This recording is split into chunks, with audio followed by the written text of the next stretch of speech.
Bueno, muy buenas tardes. Bienvenidos a esta tercera videoconferencia que les ofrece el Diplomado en Neurodesarrollo para la Primera Infancia, eh, que, que ofrece este diplomado la Gerencia de Infancia, Adolescencia y Juventud mediante la Corporación Censa. Entonces, agentes educativos, bienvenidos. Ya hemos tenido dos videoconferencias. La primera fue sobre el apego desde la teoría de John Bowlby y la segunda videoconferencia fue sobre la formación de niños empáticos en nuestra sociedad, desde las bases funcionales y neurológicas y el manejo en el aula de clase sobre la empatía. Esta tercera videoconferencia el tema es la educación inclusiva en el aprendizaje desde principios básicos del aprendizaje en un aula de clase donde pueda existir la inclusión. Entonces, si ustedes desean, en el momento en que quieran, pueden ir participando por el chat. Cualquier duda, cualquier comentario, lo pueden ir haciendo. Igual saben que al final también hacemos como un poco de discusión después de trabajar como la parte teórica que yo les vengo a contar.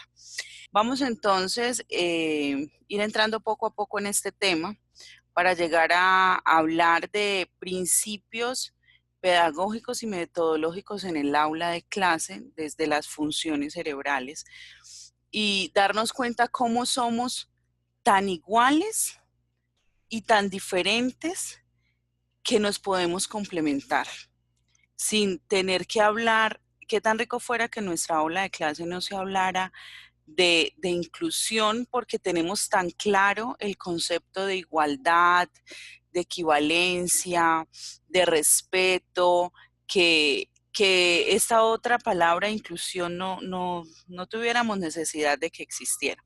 Entonces, en la tarde de hoy yo les traigo una persona, pues digo, les traigo de manera hipotética, una persona que él es un psicopedagogo y dibujante italiano, se llama Francesco Tonucci, y él es un escritor en potencia. Se conoce como el seudónimo de Frato.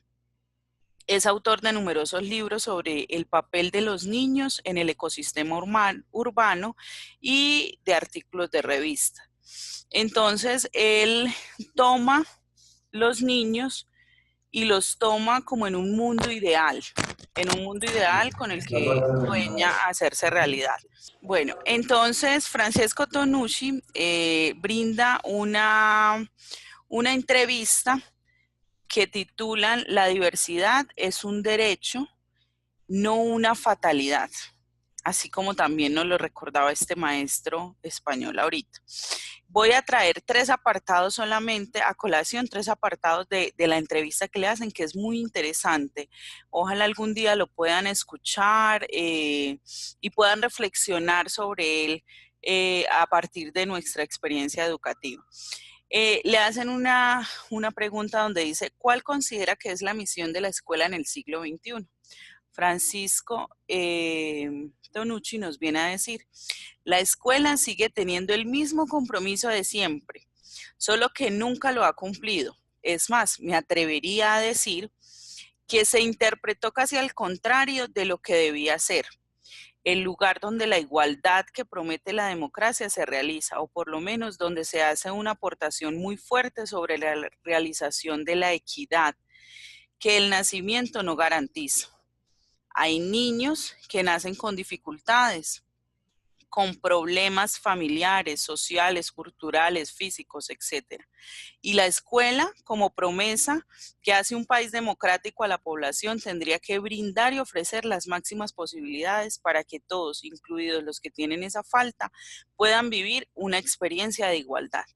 En ese momento yo los invito a que pensemos la escuela como mi labor profesional, ¿cierto? Como lo que yo hago, o sea, yo soy escuela, no como el establecimiento donde voy y ejerzo mi trabajo, sino como mi ser. Le hacen otra pregunta y dice, ¿qué puede hacer la escuela para que esto sea así? Él responde, reconocer la diversidad, dice Francisco Tonucci. Debe saber que está trabajando con personas desiguales y que las diferencias entre los alumnos son un recurso que hay que aprovechar y valorar. La escuela debe ayudar a que cada uno en su diversidad consiga lo máximo posible. La diversidad es un derecho, no una fatalidad. Y una última pregunta y reflexión que les voy a leer acerca de él, dice, ¿y los otros? O sea, esos que nos atrevemos a llamar diferentes, esos que nos atrevemos a llamar niños con dificultad, con trastorno, ese tipo de población que Francisco Tonucci nos dice, los otros no se reconocen. Tienen que cansarse y trabajar mucho para no conseguir nada, porque nacieron con otras características, otras inteligencias o vocaciones. Nacieron músicos o artesanos, etcétera, con habilidades sociales muy importantes, igual que los poetas y los matemáticos, pero la escuela no sabe reconocerlo, y eso es un desastre. Pero repito, esto no es un tema de hoy, es de siempre, pero hoy tenemos un sentido democrático más fuerte.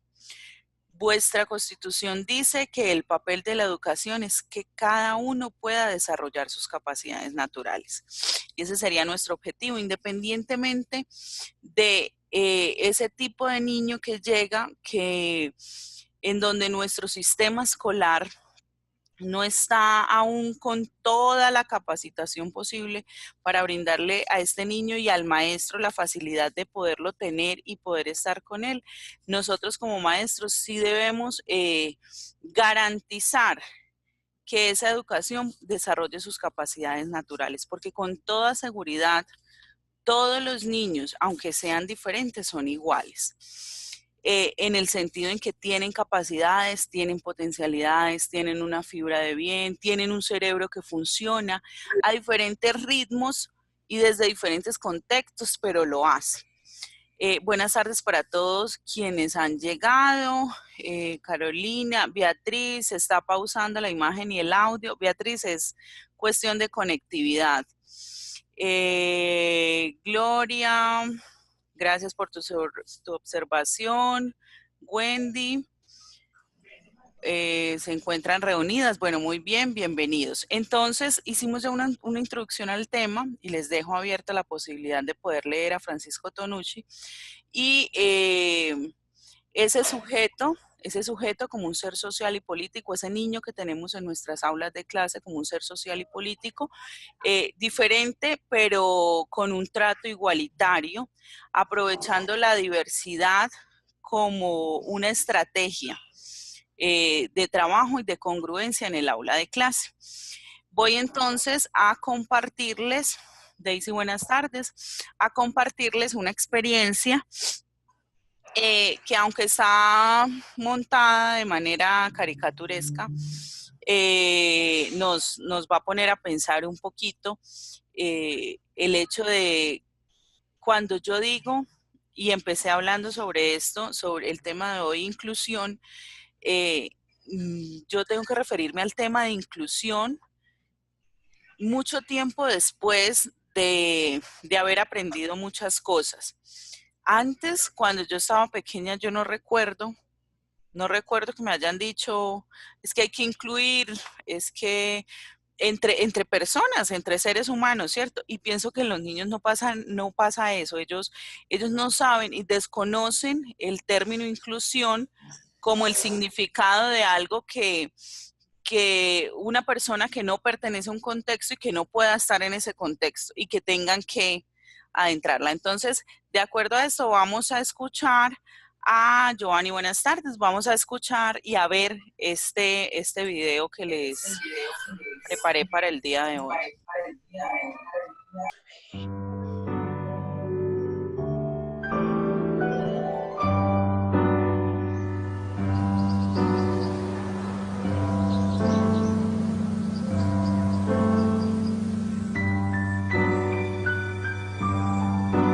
Aquí te lo dejo.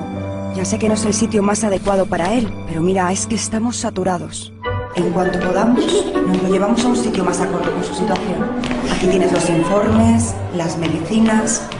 Esta es la última valoración. Y en esta maleta están todas sus pertenencias. De acuerdo, firma aquí y ya está todo. María, ¿otra vez por los pasillos? ¿Quieres hacer el favor de salir al recreo con los demás niños?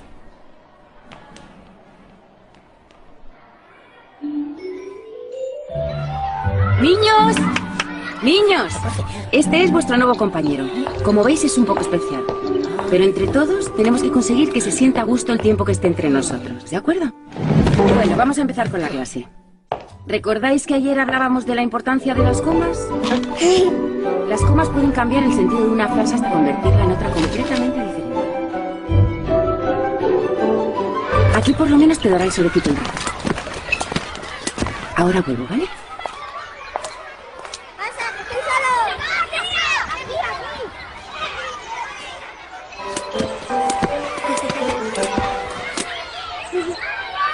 Pero María, ¿dónde vas?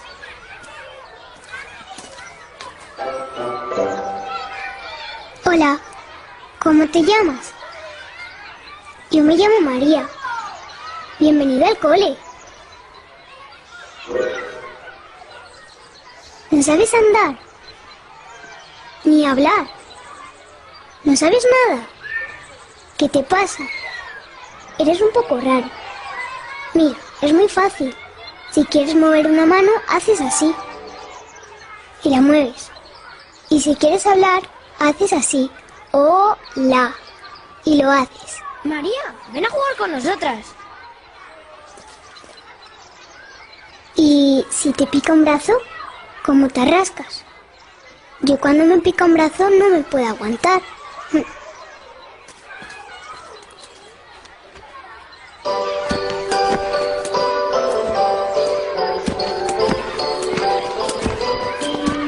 ¡Oh, María! ¿Pero qué haces? ¿Quieres jugar conmigo a la comba? Mira, es muy divertido.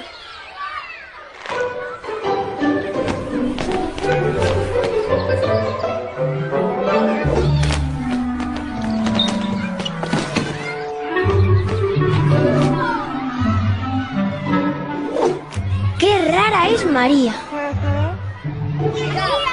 ¡Vas a ver arriba, arriba, arriba! Ya sé lo que te pasa. A ti lo que te gusta es el fútbol. Máxima concentración. El delantero va a chutar. Es el máximo goleador del campeonato. Pero la portera es la más chula de la competición. Impresionante patadón le ha dado al balón, que se acerca como una bala a la portería.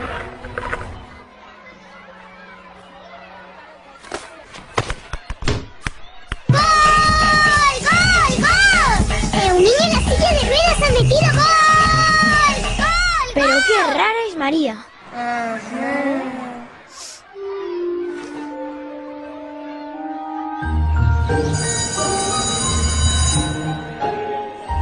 Señor, déjame a mí, que yo puedo. Muy bien, de acuerdo. Chocolate, choco chocolala, choco chocotete, chocolate, chocote, chocolate. Eras una vez una bruja enamorada de un príncipe. 1, 2, 1, 2, 1, 2.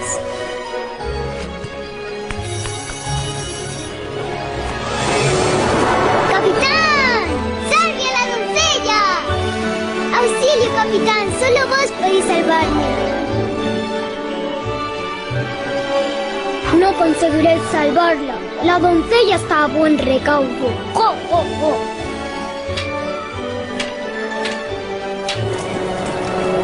El príncipe y la brusa fueron felices por siempre jamás. 1, 2, 3 al escondite inglés y mover las manos ni los pies. 1, 2, 3 al escondite inglés y mover las manos ni los pies. ¡Ah, te he pillado!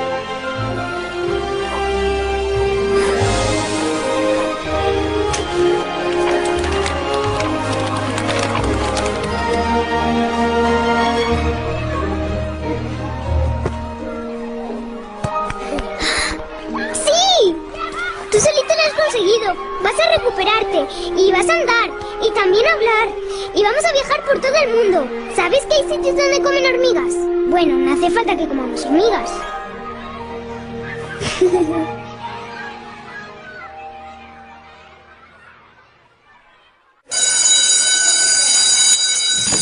María, hoy no puedes salir al recreo. Mira, está muy cansadito. Si quieres puedes quedarte aquí con él y le haces compañía. ¿Qué te pasa? ¿No te apetece jugar hoy?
¡Sí! ¡Ya anda! ¡Soy la mejor entrenadora del mundo! Seguro que ha sido él. No nos podíamos imaginar que estuviera tan malito. Nunca se está preparada para algo así. Bueno, por lo menos ha sido por la noche y sin sufrir. La verdad es que su cara era de alegría. No sé cómo se lo vamos a decir a los niños. Sobre todo a María. Se había hecho muy amiga de él. Ya lo sé. Recogeremos sus cosas lo antes posible. Siento que hayas tenido que pasar por este trance.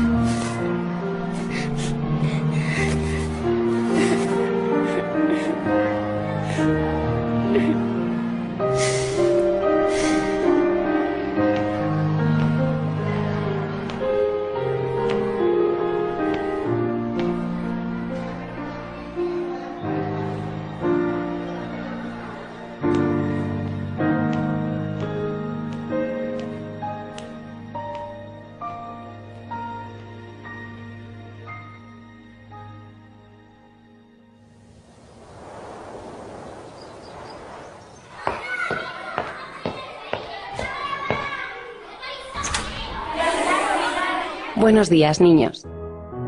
Soy María, vuestra nueva profesora.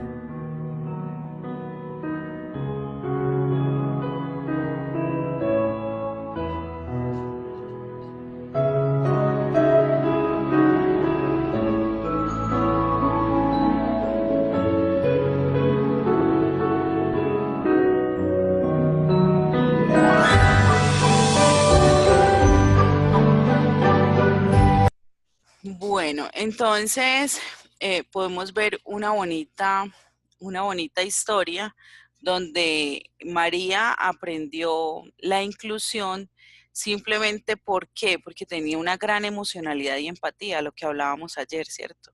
Una niña con una empatía supremamente alta y María se dio a la tarea de, de primero observar al niño y experimentar cómo aprendía él, cómo aprendía. O sea, ella hizo sus experimentos hasta a saber que logró hacer un gran proceso, ¿no? Es un niño posiblemente con una parálisis cerebral donde el movimiento de su cuerpo lo tiene inhabilitado y mira que al final logra tener cierto impulso con el balón, ¿no? Y para María fue el gran logro. El gran logro. Entonces volvemos a la estimulación de toda esta parte del cerebro límbico, donde nos dicen que la emoción mantiene la curiosidad, María, la emoción por ser amiga de este niño que ella veía diferente, pero no lo asumía como una persona incapaz. Lo asumió siempre como una persona que también quería jugar, que también quería compartir, que podía hacer las cosas que ella disfrutaba hacer también. Entonces, cómo esta curiosidad hace que el proceso de razonamiento, el proceso cognitivo y emocional de María vaya más allá, vaya tan allá que logre hacer el proceso con este otro niño. Lo que nosotros debemos como experimentar con nuestros propios estudiantes, despertarles esa curiosidad. A mí hay algo muy difícil que me parece y yo digo, ¿cómo motivar? O sea, nos hablan mucho de la motivación, ¿no? Y ustedes como maestros deben motivar a sus estudiantes. Y yo digo, tan complicado, o sea, ¿cómo motivo yo a otro? ¿Cómo motivo yo a otro? Y hay una base fundamental y es la curiosidad. Mediante la curiosidad muevo emociones en el cerebro límbico y al mover emociones positivas en el cerebro límbico se empieza a facilitar un proceso de aprendizaje y un proceso de memoria. Más adelante vamos a hablar un poquito de lo que es la memoria y por qué es tan importante en el aprendizaje.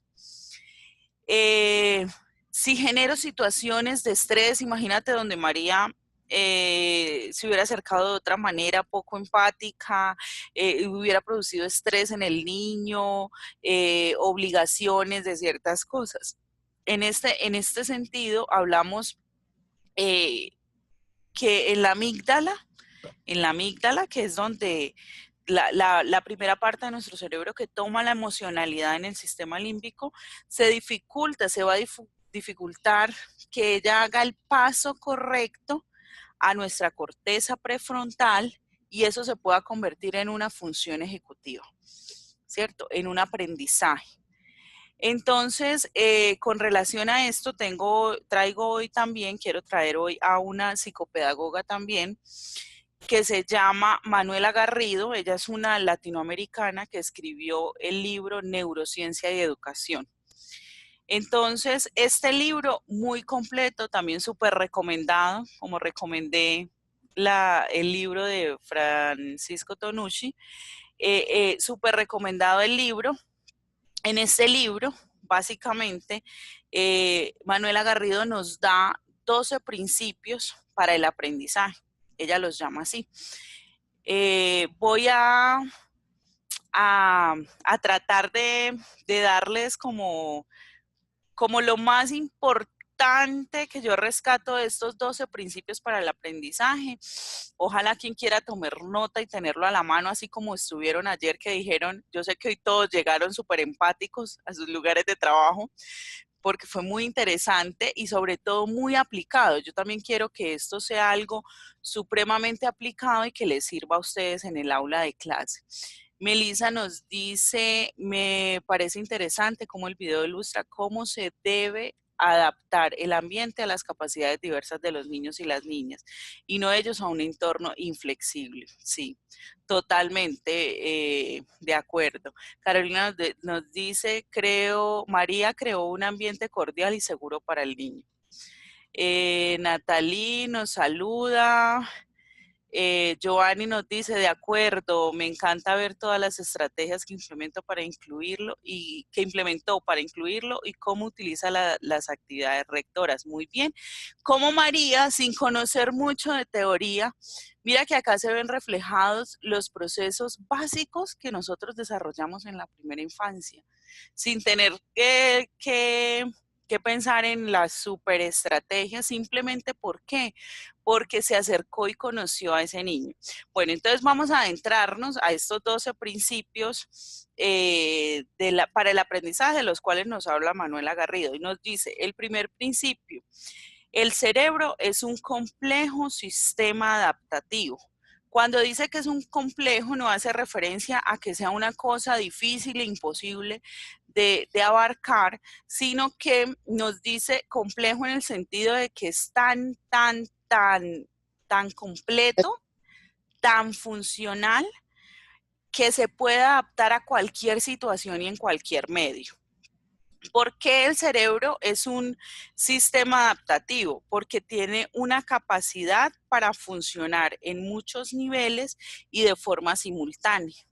Entonces tenemos en nuestro cerebro demasiados canales, demasiadas funciones, demasiados puntos localizados, que hace que el cerebro pueda realizar ejercicios de pensamiento, sentir emociones, procesar percepciones, tienen componente imaginativo, tiene un componente de memoria y muchos más. Entonces ese es el primer principio que nos nombra Manuela Garrido. El segundo principio: el cerebro ante todo es social. Recordemos cuando estuvimos en el módulo número 2 que leímos la historia de Kamala, la niña salvaje, ¿cierto? Una niña que tuvo muy poco contacto al inicio con personas, como sujeto social, con otros seres humanos. Entonces su educación y su evolución cambió. Nuestro cerebro es social, ¿por qué? Porque tiene dos componentes importantes, y es que nuestro cerebro es flexible y es totalmente receptivo. Se configura esa flexibilidad y esa receptividad, se configura cuando yo estoy sola. Se configura si yo me desarrollo sola. No se puede configurar. Se configura en las relaciones sociales, o sea, se configura en la interacción con el otro. Totalmente. Entonces, por eso sabemos que tenemos cerebros sociales. Cuando el otro nos interpela, cuando interactuamos con el otro, en esa medida reflexionamos, analizamos, desarrollamos procesos básicos que van a ir a otro nivel en el tiempo, hasta llegar a funciones psicológicas superiores. Nuestro tercer principio dice la búsqueda de significado. Para el aprendizaje es supremamente importante el hecho de que todo tenga un significado y sea significante. Ustedes ven a los niños que preguntan ¿y por qué? ¿Y para qué? ¿Cierto? Si hay algún aprendizaje sin significado y poco significante, difícilmente llega a ser un aprendizaje, es un contenido más de un maestro, ¿cierto?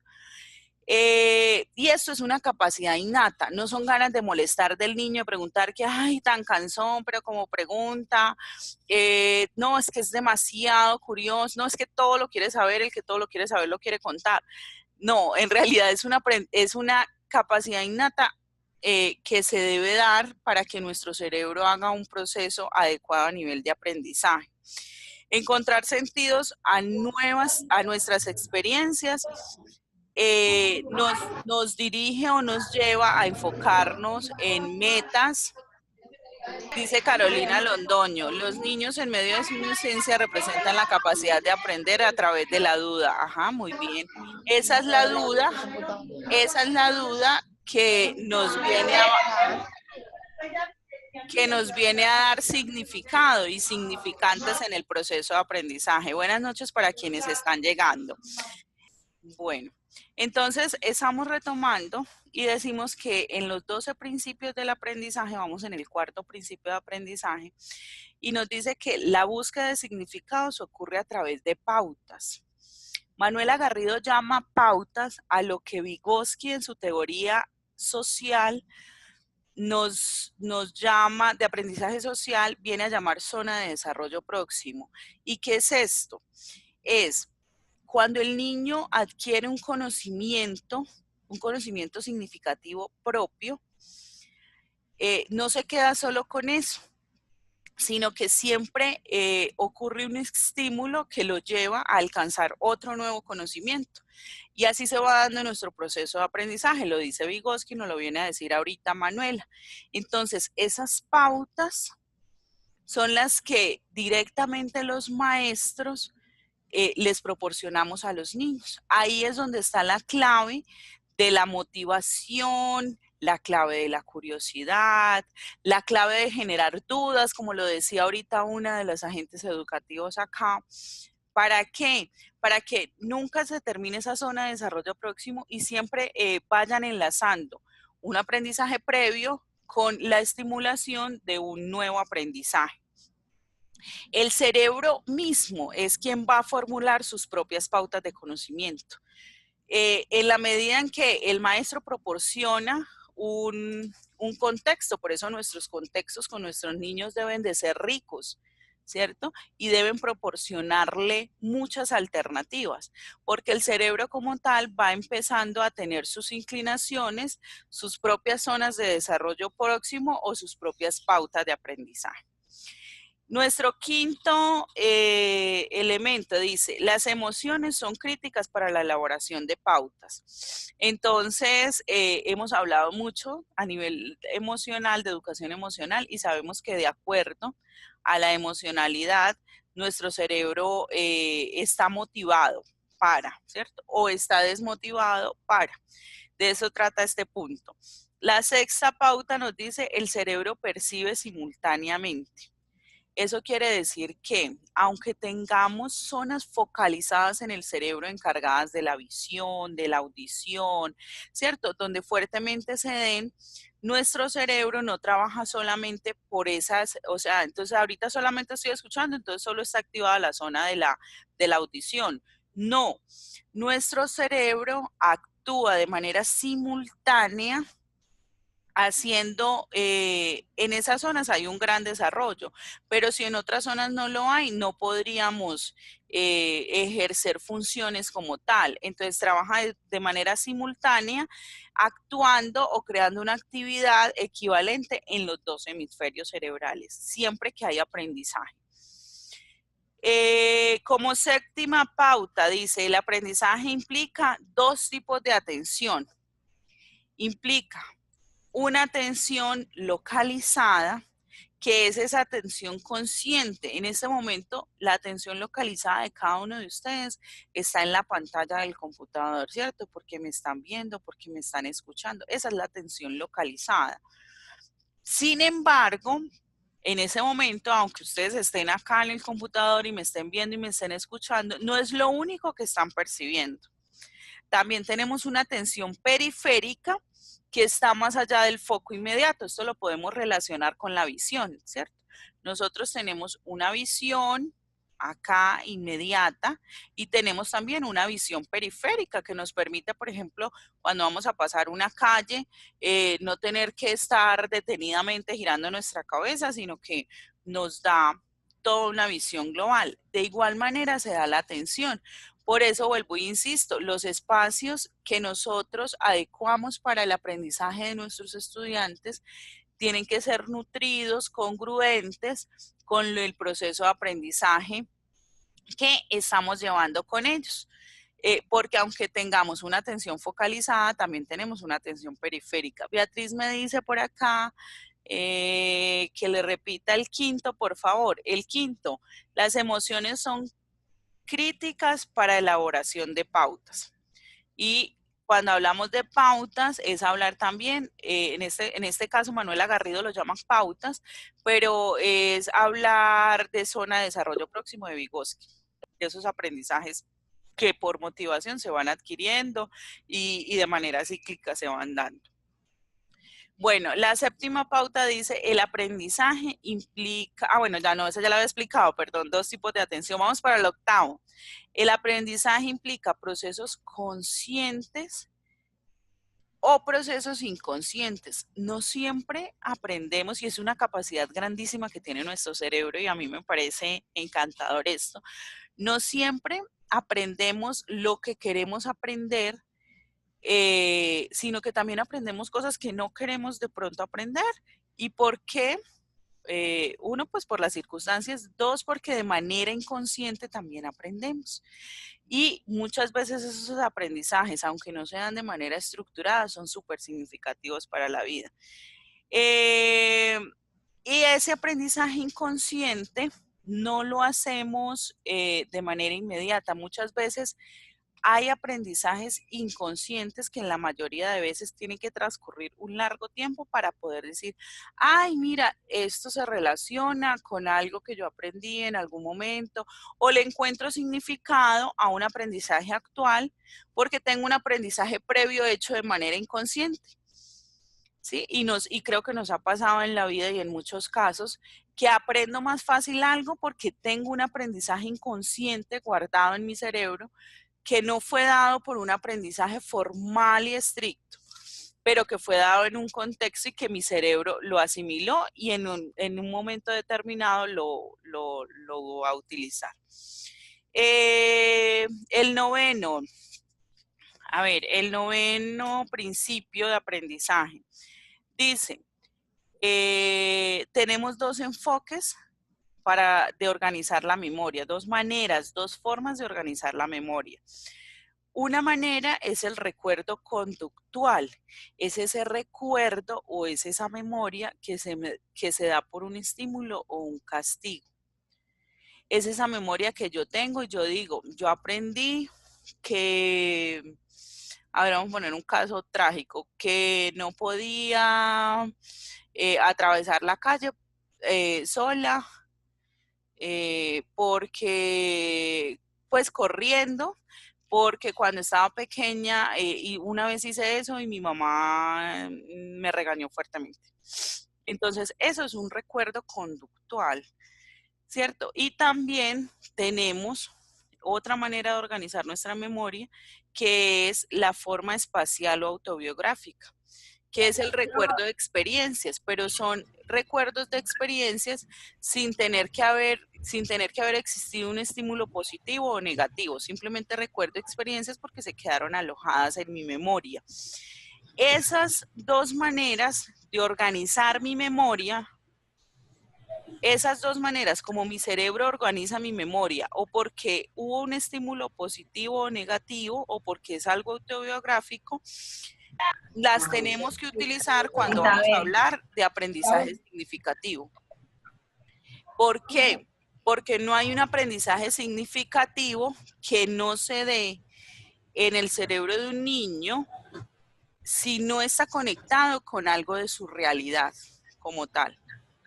Por eso muchas veces decimos cuando trabajamos proyectos pedagógicos de aula que promueve el aprendizaje significativo, los trabajamos precisamente desde las necesidades, los trabajamos precisamente desde las inquietudes, desde las propias dudas que los niños presentan. ¿Por qué? Porque al hacer eso, al trabajarlo desde sus propias necesidades, dudas, estamos trayendo a colación esos recuerdos conductuales y esos recuerdos autobiográficos que los van a unir con un nuevo aprendizaje en una nueva zona de desarrollo próximo.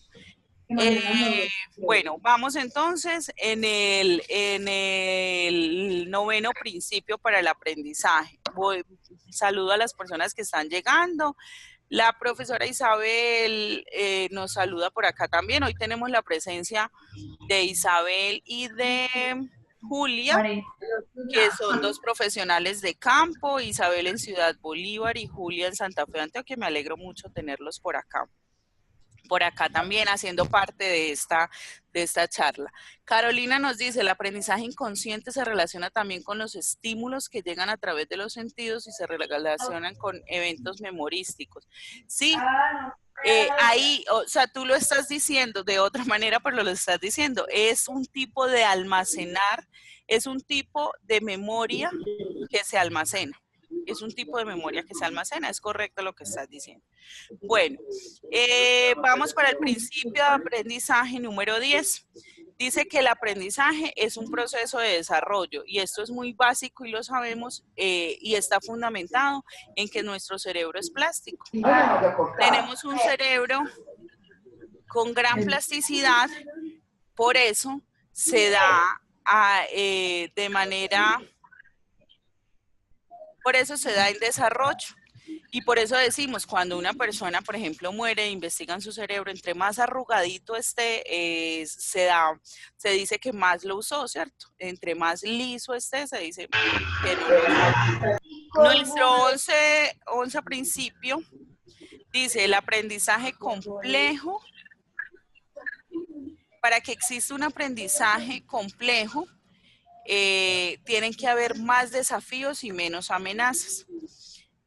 ¿De qué nos hablan cuando nos dicen mayores desafíos? Daniela Garrido nos dice que hay mayores desafíos cuando se estimula en asumir riesgos.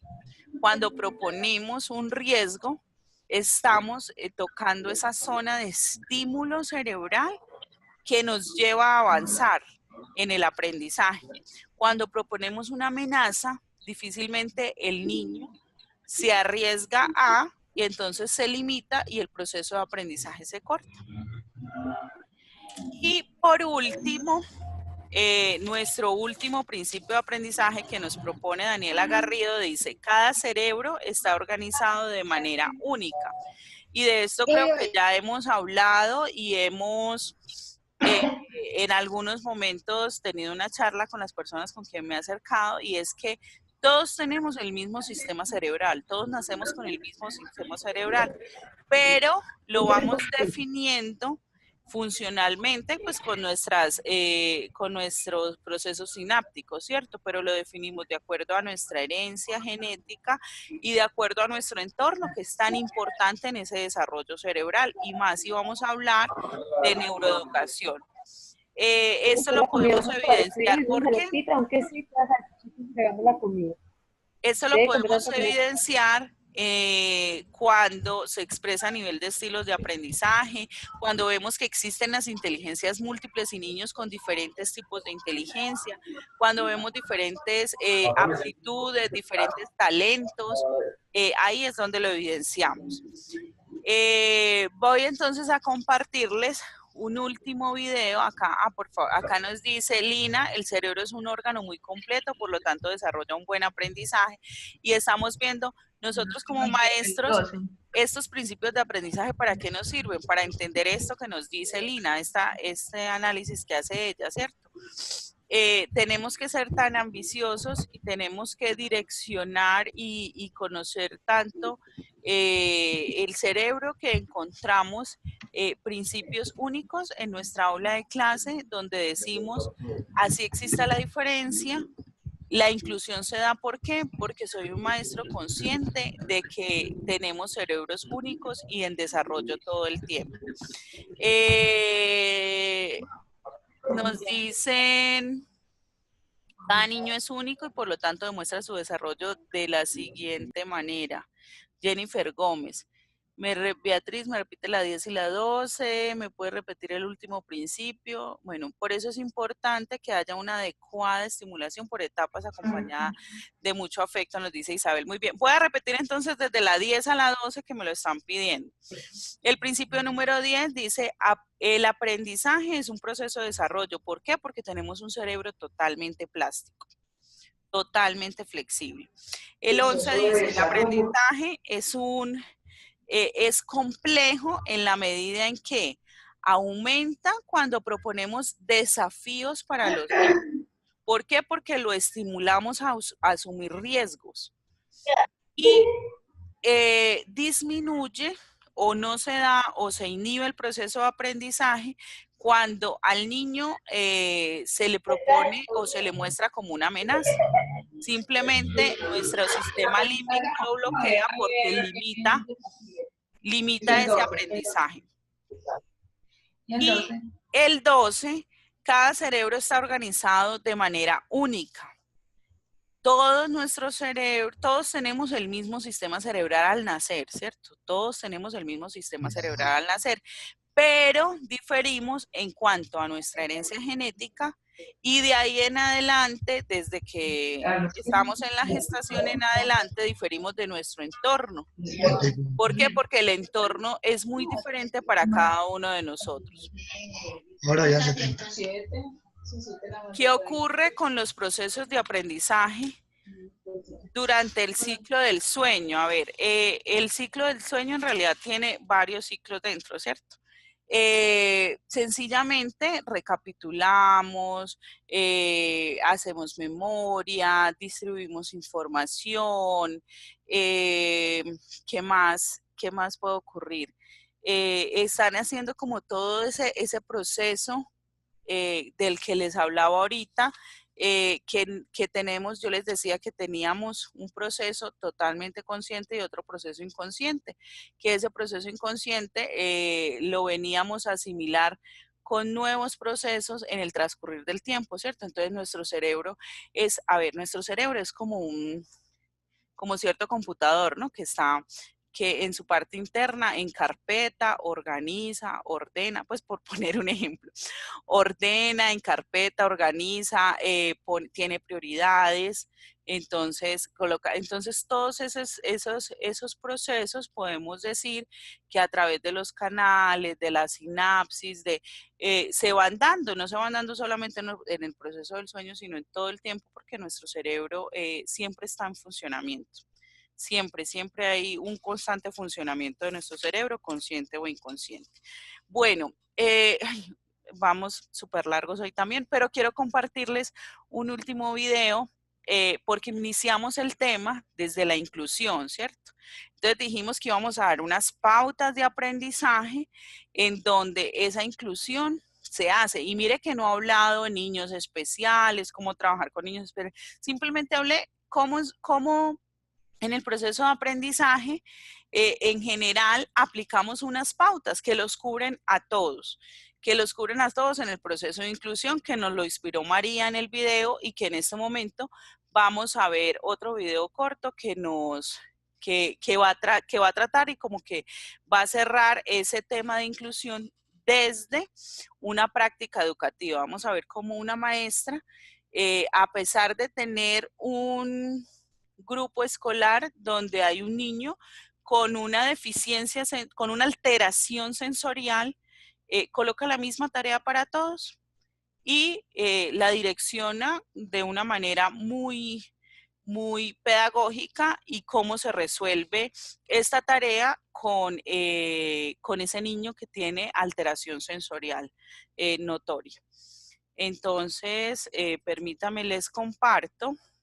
Se llama Los colores de las flores. Espero lo disfruten.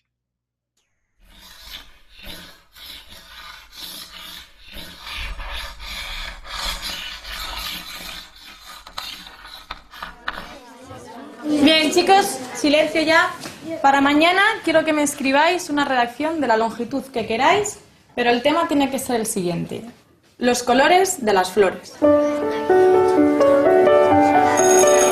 Okay, now close your books, pick your things and line up.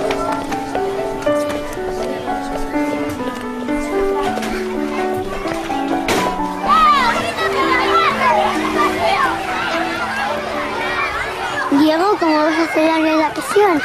No sé, me pondré a investigar, supongo. Mira, Diego, las margaritas son amarillas, las rosas son rojas, las violetas son violetas. Javier, empieza la lectura. Con 10 cañones por banda, viento en popa a toda vela, no corta el mar sino vuela, un velero bergantín. ¿Quién quiere seguir leyendo? Alex. Mira, Diego, creo que lo mejor es que hagan la redacción tú mismo. Estoy segurísima de que algo se te va a ocurrir. Vale.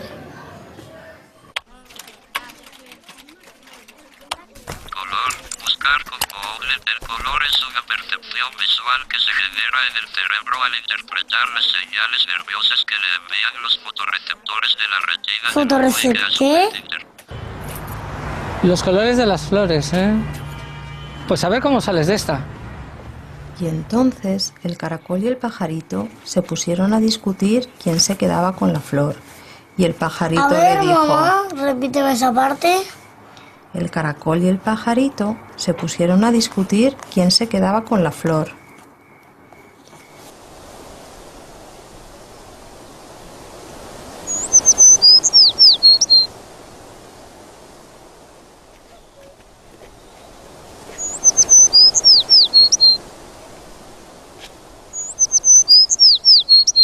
Venga, mamá, corre, que tengo una idea.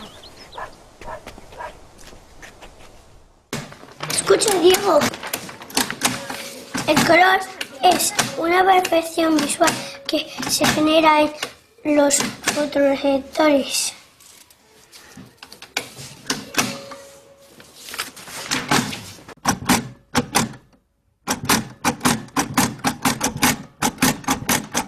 Las amarillas son las margaritas, que tienen un tallo muy largo. Mi hermana la usa para jugar al me quiere, no me quiere. Mi madre dice que no las arranquemos, porque son difíciles de encontrar. Muy bien, Javi, quizá un poquito larga. Bien, ¿quién quiere salir ahora a leer la suya? Diego, ¿te animas tú? Venga.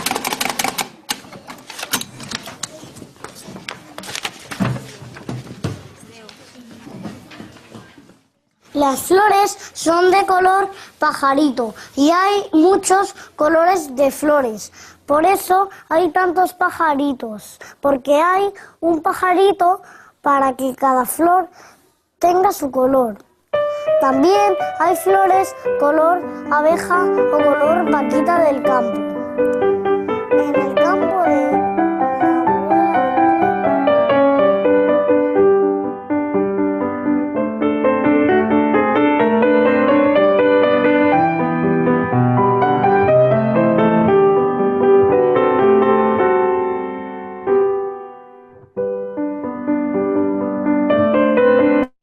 Bueno, entonces,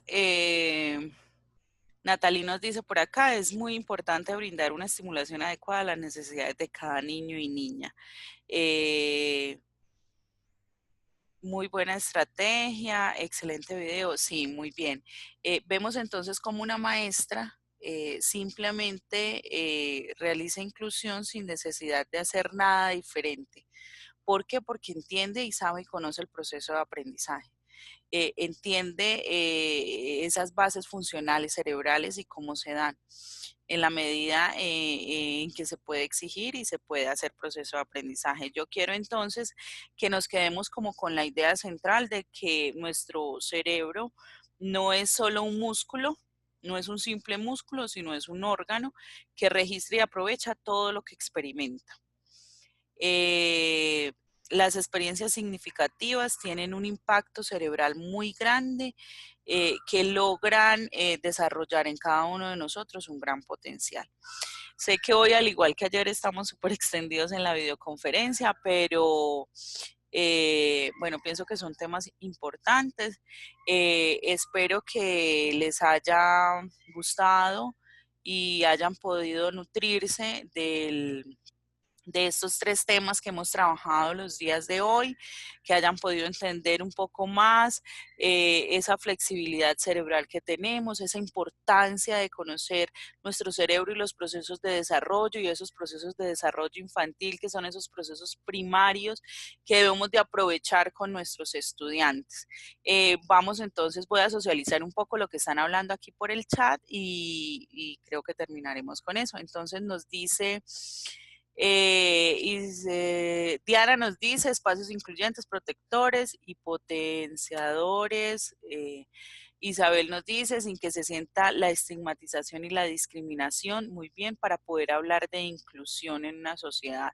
Mónica, de eso se trata, la inclusión, de no crear una planeación diferente, sino de buscar la estrategia adecuada para incluir a todos los niños en ella, sí.